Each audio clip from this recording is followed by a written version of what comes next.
Oil is a limited resource. That is because oil takes hundreds of millions of years to be created. The term peak oil is when oil extraction rates max out and begin to decline. At this point, the oil supply will go into freefall.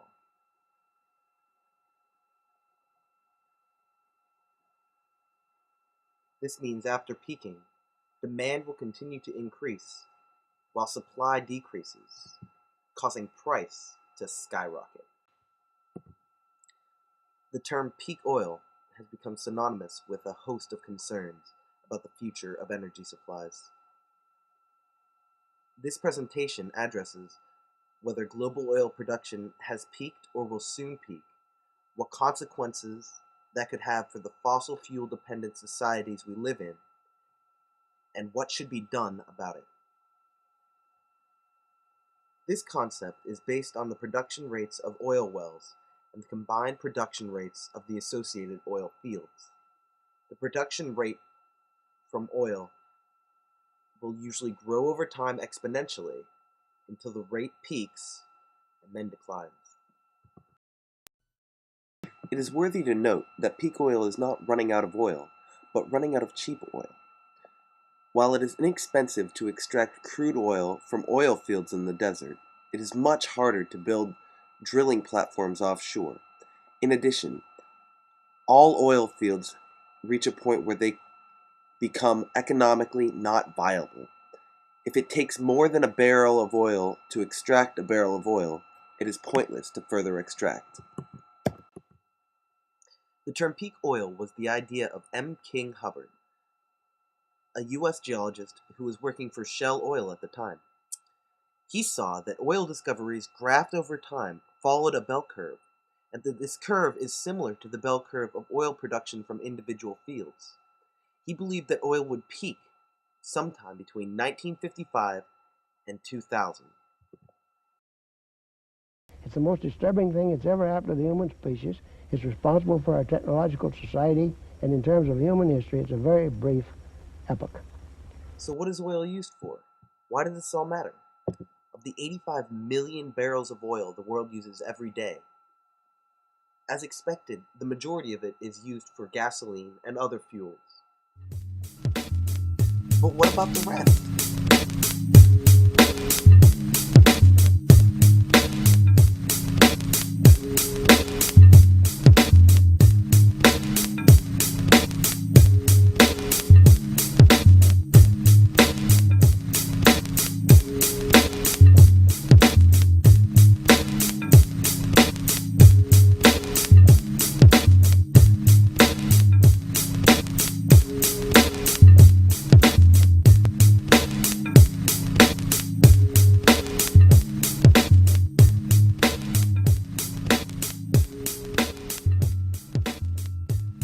We have become so dependent on some of these products, it's almost impossible to imagine a life without them.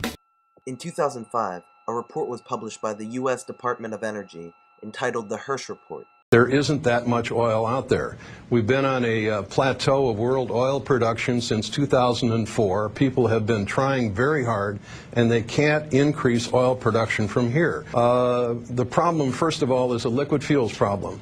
Oil is liquid fuels. There's an enormous amount of equipment out there in the world, cars, planes, boats, ships, all kinds of things that represent an enormous capital cost. They use liquid fuels. So we're not going to do anything with wind power or something else in the near term. What we need is alternate liquid fuels as well as a big push on conservation. So when will we hit peak oil?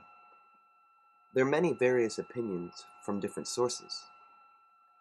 And with all things, some are optimistic and some are pessimistic. One pessimist was M. King Hubbert, the founder of the principle of peak oil. He predicted that we would hit the peak of oil production in 1995. However, he did not anticipate the oil crisis of the 70s or the development of better and more efficient technologies. Optimists include the International Energy Agency and the Energy Information Administration. Both groups are predicting that the peak of oil production won't be until 2020 or later. Using Hans Rosling's Gapminder software, we're able to view oil production and consumption curves from different countries. These curves show oil production in the United States, Saudi Arabia, and China. The size of each point on the curve indicates the level of oil consumption of each country, with the US being the largest consumer and China steadily growing. The US curve seems to show that we have already reached our peak production, while our consumption has remained on the rise. This leads to greater dependence on foreign oil. Peak oil projections include proven reserves as well as discoveries of new reserves. But this graph shows there are fewer discoveries each year.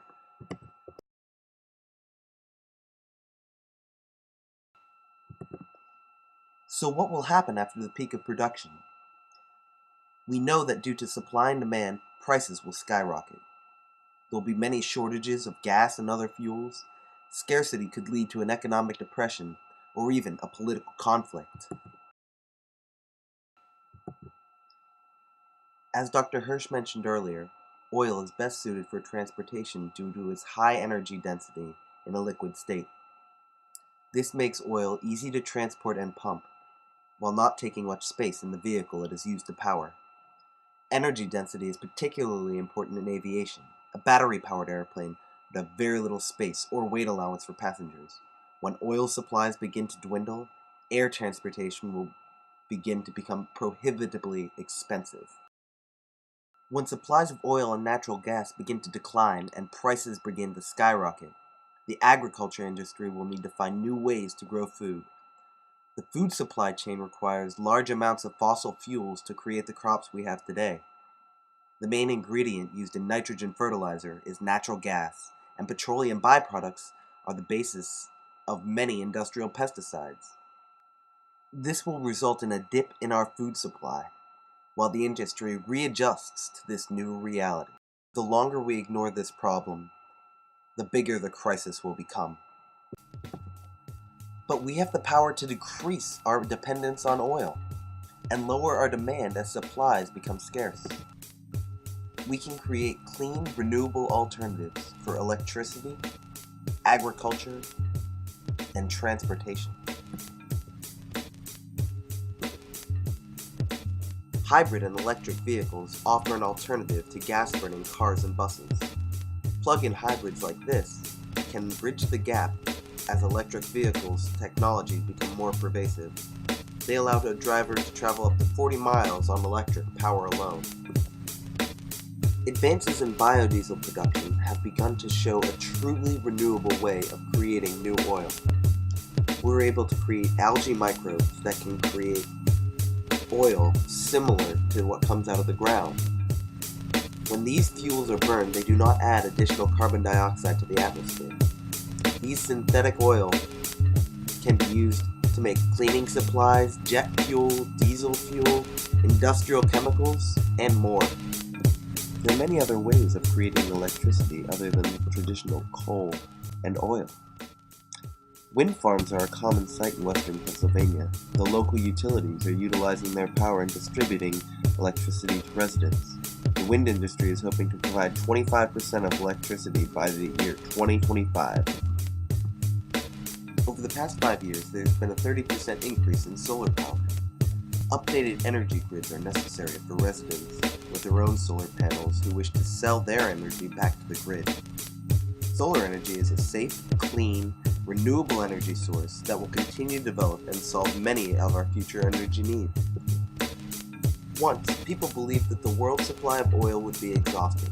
However, due to ever-improving technology, we are predicting that we will never reach that point.